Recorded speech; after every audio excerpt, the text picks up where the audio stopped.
Yulia Mendel is the former press secretary of the president of Ukraine and joins us now. Yulia, thanks for joining us on this. We appreciate it. Well, thank you for having me. So the president, absolutely. President Zelenskyy, that is, in this piece as well for Time magazine, talks about how one of his priorities throughout this 11.5-month conflict has been keeping Ukraine in the spotlight, right? Not letting the rest of the world forget what is happening in Ukraine. He has now earned this prestigious position as Time Person of the Year. Has he succeeded in doing that?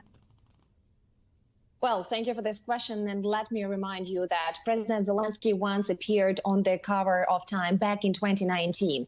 And then this article, also written by Simon Schuster, who is a very professional journalist and covers this part of the world for a long time.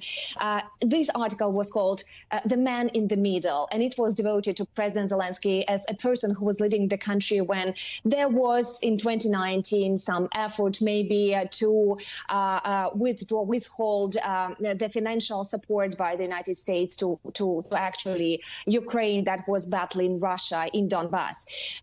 So right now we see that this article and this recognition is already devoted to the spirit of the Ukrainian people and him, the leader who leads the country in war. And in fact, this shows a huge progress, a huge evolution of the image of President Volodymyr Zelenskyy and actually the image of Ukraine, which is absolutely important.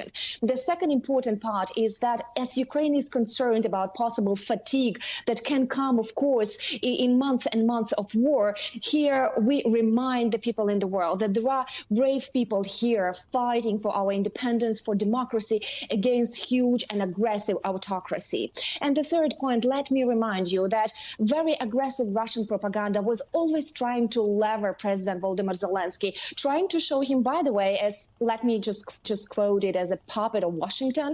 So when there is this recognition, we see that, Volodymyr Zelenskyy sounds as a leader of the independent country. And this fights also the Russian propaganda.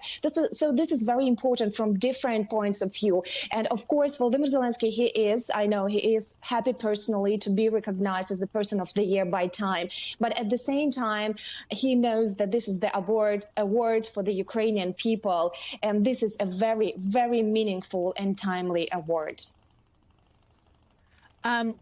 Avril Haines, the director of national intelligence, said the U.S. intelligence community was more optimistic about Ukraine coming out of the winter this time around. I want to play for you what she said, and then I'll have you react. And then once you get past the winter, the sort of question is, what will the counteroffensive look like potentially in the spring, in effect in March and in that area?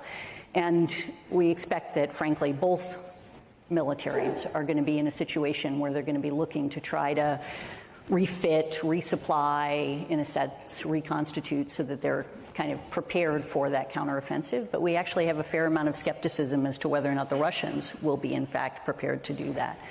And I think more optimistically for the Ukrainians in that time frame. Yulia, do you agree with this?